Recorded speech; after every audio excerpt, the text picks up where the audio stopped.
घर आए मेहमान। राहुल अपनी पत्नी सीमा और अपनी मां के साथ रहता था। गर्मियों की छुट्टी में राहुल की बुआ फूफा अपने लड़के सोनू के साथ उनके घर रहने आए। घर आते ही फूफा जी राहुल से बोले कि यहाँ तो बहुत गर्मी है, घर में कोई एसी नहीं है क्या? राहुल की मां ने बोला, भाई साहब अभी कुछ दिन पहले ही राहुल ने अपने कमरे में एसी लगवाया है। यह सुनते ही फूफा जी अपने बेटे से बोले कि सारा सामान राहुल के कमरे में ले गए। राहुल और उसकी पत्नी सीमा चुप रही क्योंकि उन्होंने सोचा कि कुछ दिनों की तो बात है। इस तरह बुआ फूफा जी को राहुल के घर रहते 1 महीना हो गया।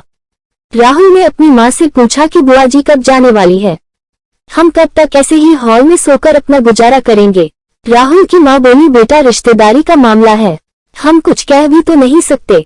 राहुल की पत्नी सीमा बोली, वह सब तो ठीक है लेकिन उनका छोटा लड़का सोनू सारा दिन घर में उधम करता रहता है, कल तो उसने हमारा नया सोफा बुरी तरह फाड़ डाला। राहुल इस बात पर बहुत गुस्सा हुआ कि नया सोफा फाड़ दिया।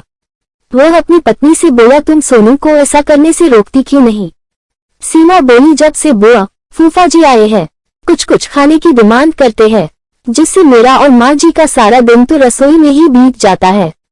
राहुल ने कहा कि मैं अभी जाकर फूफा जी से पूछता हूँ कि वह आखिर कब जाएंगे।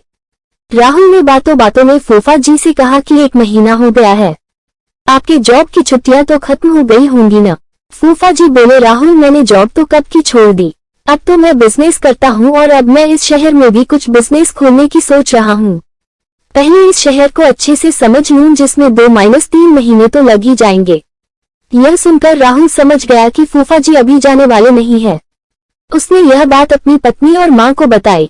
सीमा बोली, जब घी सीधी उंगली से नहीं निकलता